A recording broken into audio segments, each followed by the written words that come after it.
Hey everyone, welcome back to my channel. আজ মা বলল চিজ এনেছি, পিৎজা বানিয়ে ফেল। তো চলো তাই করি। বাট একটা টুইস্ট রয়েছে, এটা উইদাউট ইস্ট পিৎজা, রুটি পিৎজা।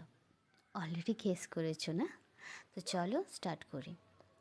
প্রথমে আটা বা ময়দা পছন্দ মতো নিয়ে নিন, লবণ ও গরম জল দিয়ে ভালো করে মেখে নিন। সাধারণ রুটির থেকে একটু ঠিক হবে। দেন একটা ফর্ক নিয়ে এর সাহায্যে এমন করে নেবেন যেমন আমি ভিডিওতে দেখালাম, তাহলে রুটিটা ফুলবে না। এরপর আপনি আপনার পছন্দ মতো যে কোনো ভেজিটেবল নিয়ে নিতে পারেন। আমি ক্যাপসিকাম, পেঁয়াজ আর টমেটো নিয়েছি। ক্যাপসিকাম ও পেঁয়াজ টুকরো করে হালকা করে ভেজে নিয়েছি, টমেটো ভাজার দরকার নেই।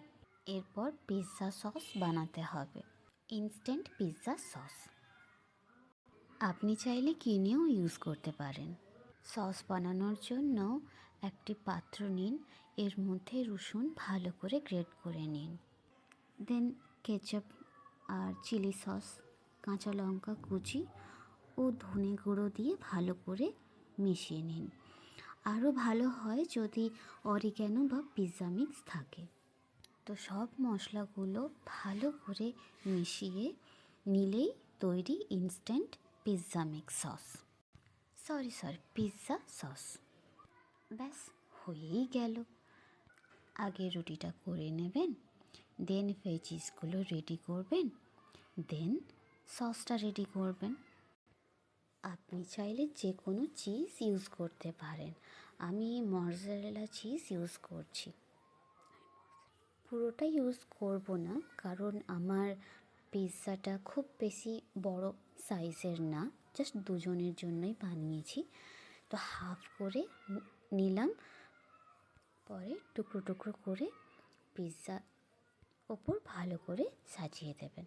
আপনি চাইলে রুটিটাকে 10 সেকেন্ডের জন্য একটু গরম করে নিতেই পারেন বা নাও করতে পারেন, আপনার যা ইচ্ছে। সো প্রথমে রুটিটা নেবেন, এর মধ্যে ভালো করে পিৎজা সসটা লাগিয়ে দেবেন। পিৎজা সস ভালো করে মাখানো হলে আগে থেকে ভাজা করা ক্যাপসিকাম আর পেঁয়াজগুলো ভালো করে সাজিয়ে দেবেন, আর টমেটো টুকরো টুকরো করে কেটে সাজিয়ে দেবেন।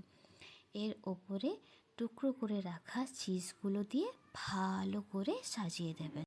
দেন তাওয়া বা প্যানে 15 মিনিটস টু 20 মিনিটসের জন্য একদম লো হিটে রাখবেন। 15 মিনিটস পর পিৎজা রেডি। পিৎজা কার না ভালো লাগে বলো, আর খেতেও দারুণ হয়। তো চলো দেখো, আমি সেম সেকেন্ড পিৎজাটাও এমনভাবে বানিয়ে নিলাম। আই ডোন্ট নো, মেবি আমি ক্যামেরা অ্যাঙ্গেল ভুল করেছি, তাই জন্য পিৎজা মেকিং ভিডিওটা দিতে পারলাম না, তাই অল্প ক্লিপটাই দেখালাম। But it's okay, I am happy that আমি আপনাদের সাথে আমার ভিডিওটা শেয়ার করলাম। আই হোপ আপনারা বুঝতে পেরেছেন আমার রেসিপিটা। তো চলো খেয়ে বলা যাক কেমন হয়েছে। ফার্স্টে দেখাতে গিয়ে পিৎজাটাই পড়ে গেল প্লেট থেকে, বাট ইটস ওকে, ম্যানেজ করে নিয়েছি। আর দেখতেই পাচ্ছ দারুণ চিজফুল হয়েছে, তাই না? একবার ট্রাই করে দেখো। আর পিৎজা মিক্স আর অরিগ্যানো মাস্ট ইউজ করবেন, দারুণ টেস্ট লাগে।